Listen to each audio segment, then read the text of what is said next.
I have to spend more money in order to prove my love. No, you don't. Love, if it's really love, can be proven without you spending a dime. Post that, like lock that in somewhere, write that down somewhere. You shouldn't have to spend a dime to show the person that you love them and they accept it. If you or that person doubts love because there's not spending involved, then you really need to question that relationship as far as love goes. I just got to keep it 150 right there, y'all.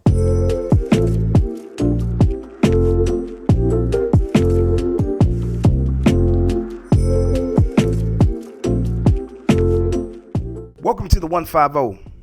This is your host, Coach Moon, and I'm so glad that you jumped in. Here, we do not aim for 100%, because how many of us know that scratching on the surface keeps us in cycles and stuck in cycles, and reaching for somebody else's ceiling keeps us limited and unfulfilled. Here, we basically tackle the issues that go real deep, the issues behind the scenes, the issues behind the curtains that people don't really like to talk about, because that's where true freedom and transformation lives. And that's the idea behind the 150. So thank you so much for joining. Let's get to work. Everybody says that the holiday season is the best time of the year, but for far too many men, women, and children, it's the worst. Depression, isolation, loneliness are at all-time highs. People are struggling to make ends meet, to enjoy the smallest things in life.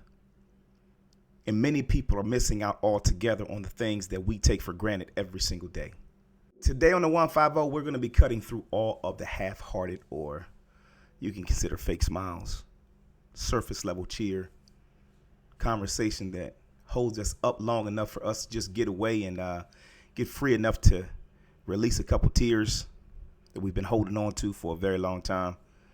Today, we're going to cut through a lot of the things that we hide. We're going to talk about the real weight that people carry during the holiday seasons. Holiday season. I remember the holiday season coming up as a kid. I was always excited about getting my gifts. Always had my list into my mom real early. I knew exactly what I wanted and how I wanted it. I was excited. And I think kids across the world are excited too. Of course, I was not one of those kids who believed in Santa Claus and all of the different, make-believe things. But the feeling behind the holiday season always felt good, always felt warm, always felt fuzzy. I always loved the feeling, the music, the hot chocolate or the eggnog, the good cooking around the house. And, my subscription to food has always been what we consider soul food. That's right. Some chicken, macaroni and cheese, collard greens, turkey, ham. You can the whole list of candy yams. I can't forget about candy yams, or sweet potatoes. Cake. Apple pie. And my mom was a phenomenal cook. I loved the way my mom threw down, but I just love the whole idea behind the family getting together and the warm feelings that you would get around the holiday season, the music, just the whole atmosphere, the lights up, Christmas tree, all of the different trappings of Christmas I loved. And I remember that, Christmas used to fluctuate around our house. Sometimes, the warm feeling, cozy feeling was always there. But sometimes Christmas was stressful being a kid coming up, because when you grow up in an environment where you have love, but you have instability, then it is easy to fluctuate between really, really good moments and moments that you wish never happened. And I'm not just talking about your basic moments. I'm talking about issues where you would go from one extreme to the other.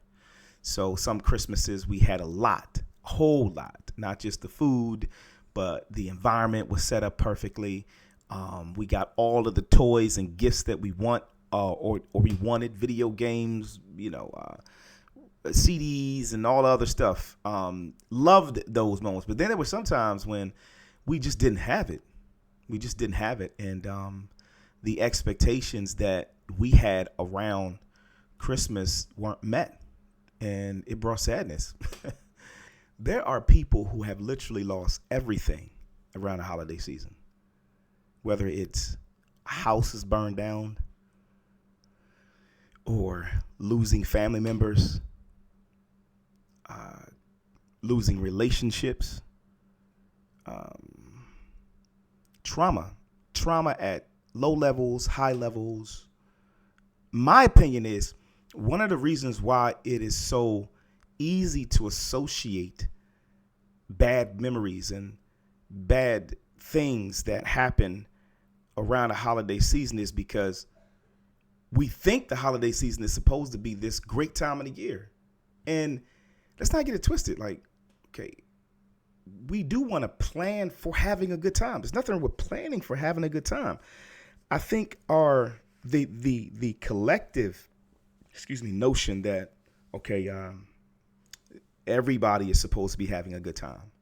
This is a celebration for the masses. I think that is the thing that really, triggers those emotions that then make people depressed and make people get out of pocket, so to speak.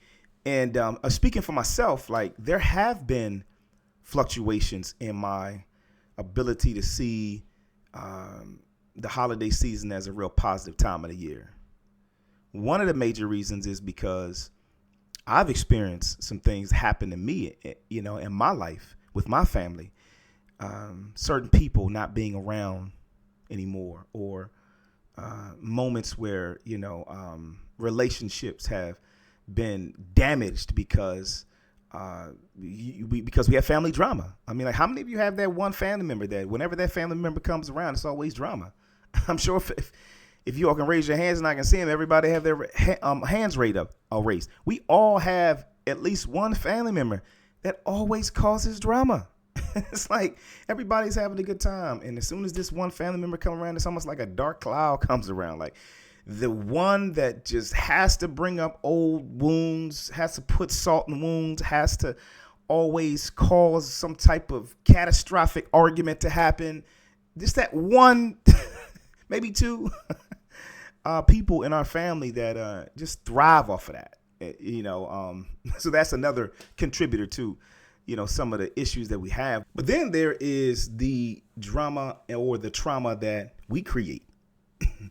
I am a huge advocate for self accountability and responsibility. And I can definitely say that a lot of things that cause us to have depression, the things that cause us to isolate ourselves or to just be sad around the holiday season, some of those things are self-inflicted. It's like, especially when it comes down to this idea that we are supposed to get gifts, get exactly what we want, be able to buy exactly what we want. There's this underlying notion for a lot of us where it's like, oh yeah, it's better to give than it is to get, and the whole nine. But okay, you let somebody challenge your ability to receive a gift on Christmas. You let it happen. Like, parents, I want to get your thoughts. Like, what would happen if you decided that one Christmas you weren't going to get your kids any toys, and you had a conversation? What would that conversation go like? Okay, let's get the kids out of the equation because I think that's a little obvious. But what about the adults? What about us adults? What if people around families said, look, we're not going to be giving gifts at all? Because the holiday season, or the spirit that we should want to be in, is not about receiving, right? It's not about gifts. Like we get the gifts, the gift of life every single day. We get so many other things every single day, and we don't promote those things as being like important. Like, wow, this is great. Like, I get to walk today. I get to see today. There's people that can't walk, they can't see. I have running water. I have a roof over my head. I got a car I can get into and go from A to B. I got enough money to go and put some gas in my tank. Man, I can just go downstairs or go wherever you go in your home where the refrigerator is, open the refrigerator and see food right there. Those things we don't see as gifts. And I get it. It's when you get, okay, we are normalized. Certain things in our culture are normalized. I get it. I understand it. I'm not going to sit and act like I'm self-righteous. Like, I don't have those things normalized in my life as well, because I do. I just, want to go back to that thought of, okay, what happens if the people around you was, if the conversation came up of nobody's getting gifts, what would the thought process be? How would everybody be feeling? That's just a question I have. But I definitely want to dive into some deeper issues, though. One of the things that I really want to cover is a couple of statistics here around the holiday season that I thought was shocking, because I'm like, that those are high numbers. So I'm going to get into some of the stats that hit hard during the holiday season. 9 out of 10 adults report high levels of stress during the holiday season. Okay, let's think about that for a second. The season that is supposed to be the most enjoyable, the highest levels of stress are experienced. I mean, I was going to my son's game the other night, and I had to drive through some suburbs. I had to drive through some areas where there was, a lot of stores in the whole nine. And I ended up getting to his game at halftime. I was late. Now, I left at a good time. I should have got there on time or a little earlier, but I was late because the traffic was crazy. It was like gridlocked almost everywhere. I took all of the back roads that I normally would take to get where I got to go, and gridlock. And I noticed the level of tension with the drivers. I'm driving and I'm noticing a lot of horns beeping. I'm like a lot of people hollering at each other. I mean, one person got out the car and ran over to another car. I'm like, oh Lord, what in the world is going on? But it's easy to recognize the level of stress that people have around the holiday season. My wife and I were going to a restaurant around this area where there's a mall, and this is a big mall. This is one of the biggest malls on the East Coast, King of Prussia. And when I say it was packed is an understatement for what it was. I mean, They have some pretty big parking lots that get close to the store and really far away. The furthest parking spot away from the mall, it was like gridlock. You could not find a parking space. People were parking way across the street in other business parking lots and walking over to the mall. I'm like, okay, I get it. People want to, spend, but just imagine the level of stress it is just to park in an area like that, let alone when you go in trying to maneuver around a place that is jam packed. I can imagine the stress levels being high on things where, you may have been expecting to pick something up at a particular store. Now it's no longer there because it's this rush type of mindset. I got to hurry up and get what I want because I want the Christmas season or the holiday season to just be perfect. It has to be perfect. Yeah, I can imagine. Stress levels are high. But then there's another reason why I think stress levels are high.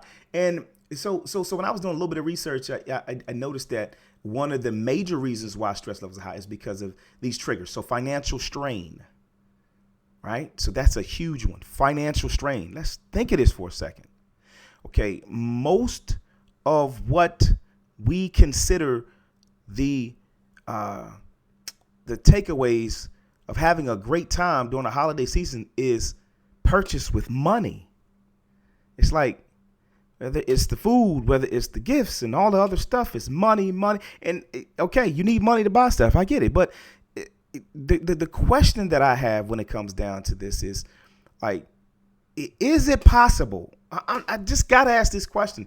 Is it possible for us not to take ourselves into a detrimental space or a bad space financially during the holiday season? Is it possible? The short and quick answer is yes. But how many of us are willing to make that sacrifice? And it's crazy I'm saying sacrifice. It's crazy that I'm even saying sacrifice, but there's a lot of families that are already in debt. A lot of families that are upside down debt, right? where, basically meaning that in order to fix the debt, they have to go through extreme measures to fix that debt. There's a lot of people that can't pay their basic bills. There's a lot of people that are getting shut off notices where their whatever utilities are threatening to be shut off. And there's people that will literally sacrifice their paycheck, their money, their bill money, the money that they should be using to pay for their bills, to put gifts under a tree. Look, I don't know about y'all, but that is ludicrous to me. That's crazy to me. It's nuts. So when I see that trigger financial strain, it's just think of straining. If there's a 300-pound weight, that's heavy, and you have to lift that up. It's like, it's not that you're not succeeding with lifting it up, but it's heavy and it's hard, and you may not be able to have the flexibility that you would normally have if you didn't have that weight. Many of us put too much weight on ourselves during the holiday season. Too much weight. So that's what I mean by some of it is self-inflicted. It's like we go on social media, we look at what everybody else got. We look at the pictures of everybody else's, kids opening up gifts and people standing around Christmas trees and, people enjoying nights out at very expensive restaurants. And we feel like we have to participate. No, we don't. We don't. You do not. The stress that I would rather have is the stretching and growing pains of saying no to myself so that my future, because the holiday season is only a couple months. You're talking November and December. When January comes around, the holiday season is gone.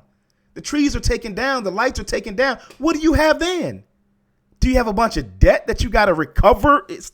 Okay. You had debt. You created more debt. You created more debt. You have all of this stress that you acknowledge as stress, but we don't do anything about it. Now we have to deal with it when all of the season is over. Just think about what a season is. A season is a period of time is what a season is, which means that it's not going to last forever. And most of us get into a mindset around the holiday seasons that we have to be like everything that we see around us. Well, look, I have to just say it. That is a lie.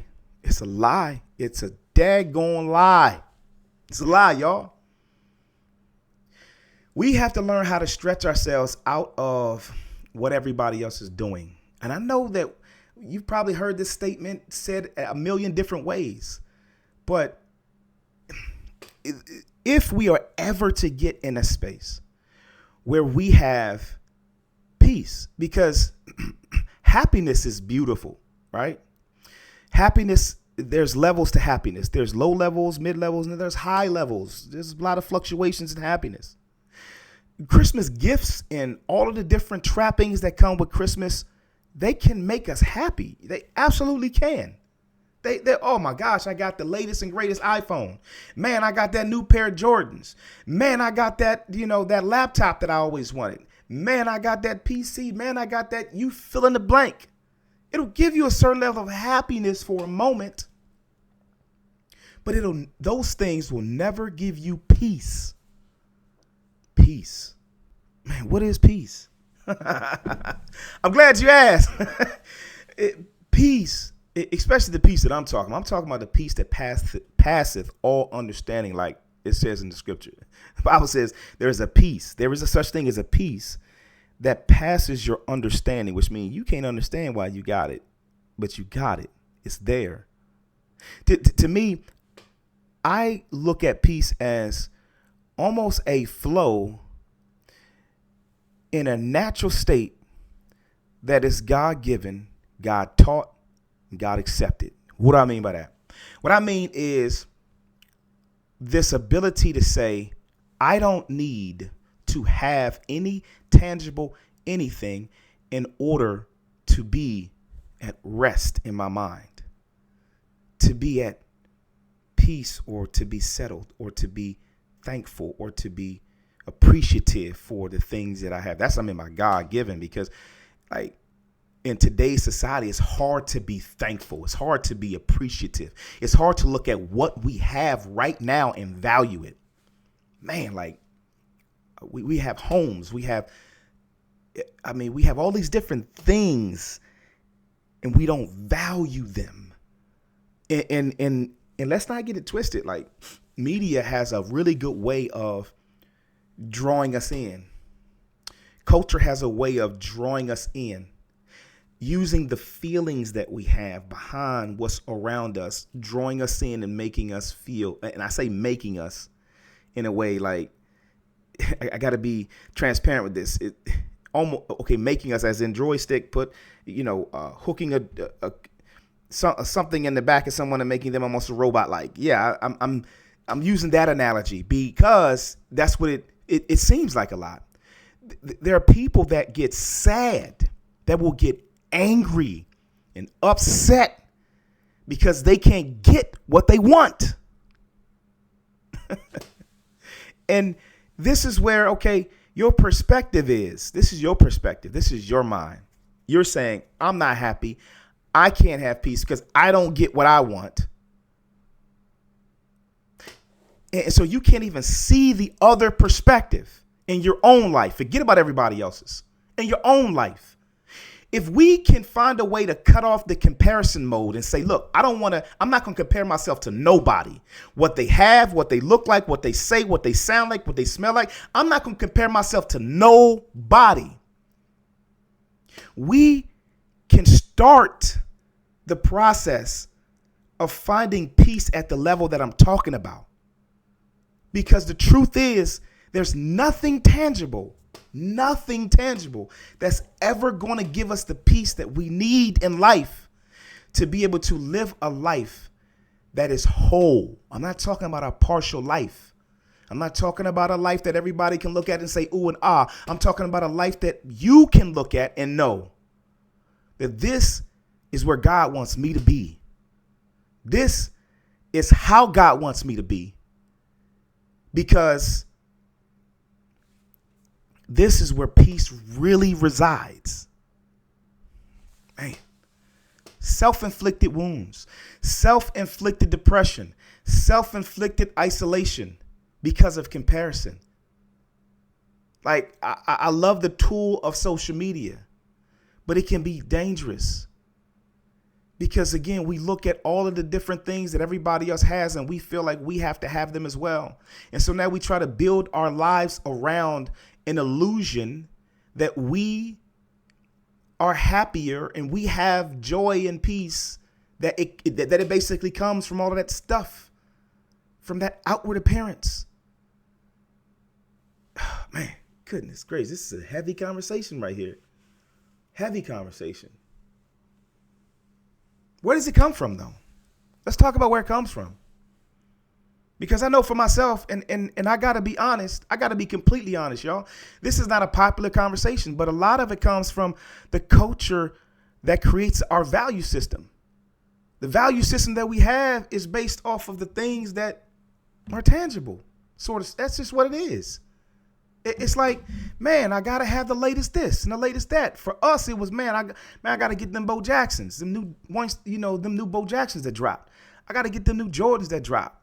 Man, it was sneakers. Sneakers was hot for us. Man, it's crazy. Like, I never went to my mom and said, Mom, can you buy me a new pack of underwear? It was, Mom, can you buy me a new pair of sneakers? So the thing that I needed the most, I would be okay with getting the holes in my drawers, as long as they were clean, of course. But let me get a clean pair of drawers, right? But they can be old. They can be raggedy. It didn't matter. As long as I got my new sneaks, long as I got my new phone, long as I got my new this and all these different things that are on the outside that everybody else can see. Dog, y'all, I love y'all. But we got to challenge ourselves to do better. Our culture cannot continue to create this level of unsatisfaction to the point where during the holiday season, we get depressed. We want to isolate ourselves. Some people off themselves because of the fact that they don't have what everybody else or has or what they think they need to have. Next thing is grief from missing loved ones. So this is a heavy one for me because my mom's not here, and that's my baby. That's my girl. That's my best friend. It's somebody I can talk to at any given time. Somebody who gets on my nerves sometimes, but somebody who I can go to and I can always get the truth. I can always get something that is going to push me to think and to be challenged, and she's no longer here. So I got my sister now, my sister Nikki and my brother Julio. I call him up when I want to chop it up. They're the closest things to my mom, but I can understand, in short, I can understand when you lose somebody that's really close to you during the holiday season. Yeah, it can get heavy. There's no replacement for loss like that, right? So I'm not going to tread on that real heavy because it's fresh even for myself. But I will say that one of the things that I have learned and still learning how to do periodically, because it comes in spurts, it does. Sometimes I feel stronger than at other times, but there are times when I just have to release. And what I mean by that is I just got to cry. I got to let it out. I had one of those moments not too long ago where I was looking at my mom's picture. You may see it in the background here. Right down there. But I was looking at my mom's picture and I was remembering just the conversations we had, her smell, her touch. And I just had a moment where I lost it. And I cried and I cried and I cried hard, and I just let it out. And after letting it out, I did feel lighter, I was still sad, but I felt a little lighter. So yeah, that's one of the things that I've learned and still learning how to do, which is not to ignore the grief, not to ignore the feelings that we have about people that we've lost, because at the end of the day, they're always going to be a part of our memory. And we want the memory, in my opinion, to be a memory of beauty, a memory or memories that we can hold on to that strengthen us. I don't want to walk around and feel unable to contribute to my life and others' lives because the weight of loss is so heavy. And I'm saying that with all humility, because sometimes I just do have to get away, like I mentioned, and just let loose. But I will say that life does go on, and I have to say that to myself, but it doesn't go on without them. And what I mean by it doesn't go on without them is the memories. So although my mom's not here, her memories are always going to be here, always. And I don't run from them or hide from them anymore. So when they're sad because I miss her like crazy, I'm going to cry. And I'm going to let them out. I'm going to tell her I love her, and I'm going to tell her I miss her. And then when those memories are powerful, I let them be powerful. Some of the lessons that she taught me in life, watching her struggle through life and watching her, figure things out, watching her, like they say back in the day, taking making a dollar out of 15 cents, watching her, struggle through dealing with relationships, tough issues, and, in relationships. Yep. Watching all of that and all of the strong memories that I have, watching her run a department when she was working at a law firm, watching her, stand up stout and beautiful as she was and represent herself in a way that just made me feel like, man, I can do that too. Right. So I allow the memories to be what they are. And that's what I would suggest for anybody that is dealing with loss at that level. Let the memories be what they are. Don't run from them. Don't hide from them. Don't let anybody shame you out of, experiencing whatever feelings you get from them. But allow the memories to grow you, though. Allow them to grow you. Again, it's okay to cry and let it out. I'm talking boo-hoo cry. I've had tears, big time tears, like snot bubbles coming out my nose, the whole nine, remembering my mom. So yeah, grow, we need to let those memories grow us. And then the next trigger is of course, family conflict.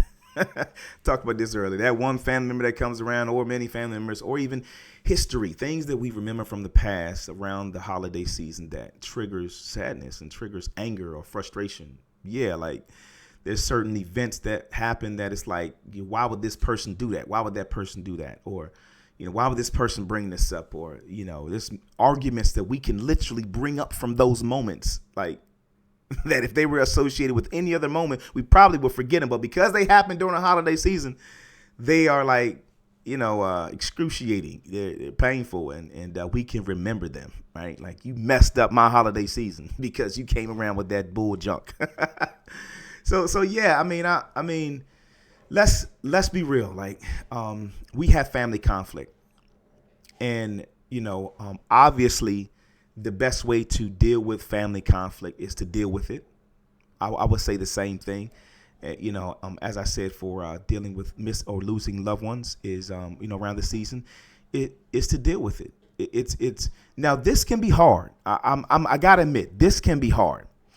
And the reason why I'm saying this can be hard is because there's certain people that want to hold you to a certain level of accountability that they don't want to hold themselves to. And it's hard because even if you find a place of humility, even if you find a place of, okay, maybe I need to apologize. Maybe I need to be the one to approach that other family member. Then if they don't feel the same way, it's like it can trigger an emotion. It's like, okay, well, forget you then. Bump you. I'm out. Let's be real. But, and then the familiarity that I know this person. They know me. I've known this person all my life. They get on my nerves. I get on that. All of that. All those different complexities can play into making it difficult to deal with family conflict. It's like, and some of it is real petty. Let's be real, y'all. Some family conflict is petty. It's like, we just need to grow up. Like, I was upset that, my brother had to, or got the opportunity to cut the turkey and last Thanksgiving, I didn't. Come on, y'all. Let's stop.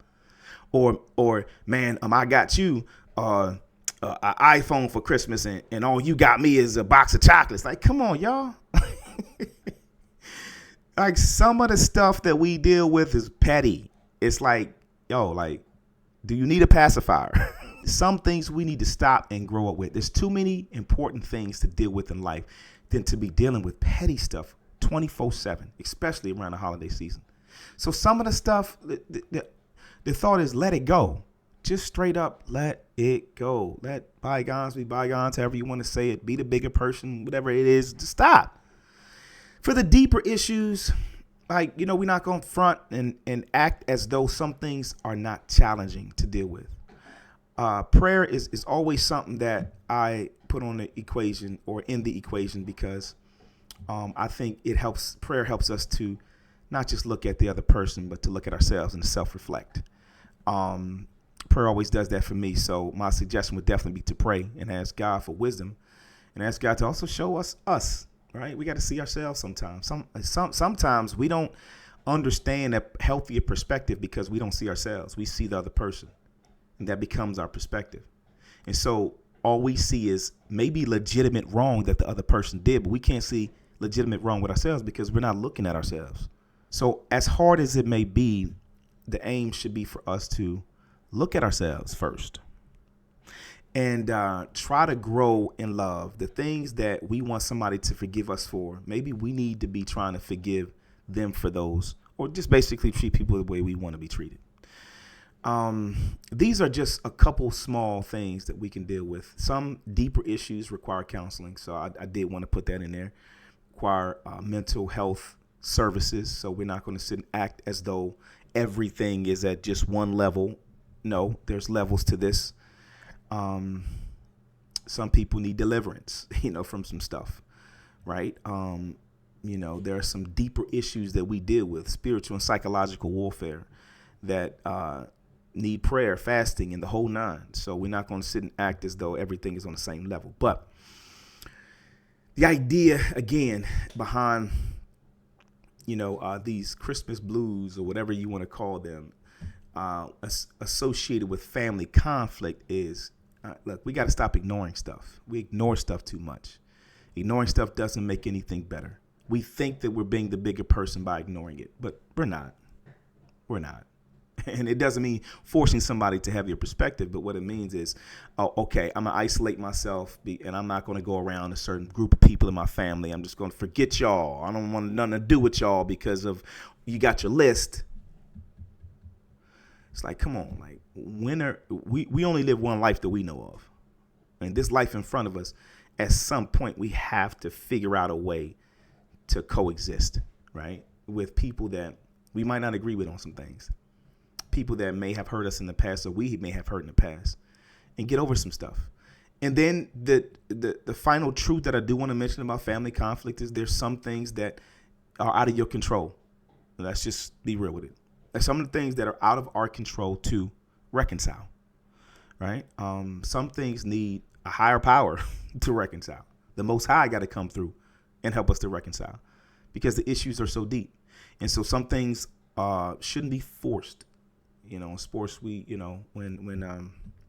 we want a team to do well, especially in basketball, we say don't force it. Don't force it. Like, calm down, relax, move the ball a little bit, get into a rhythm, find your rhythm.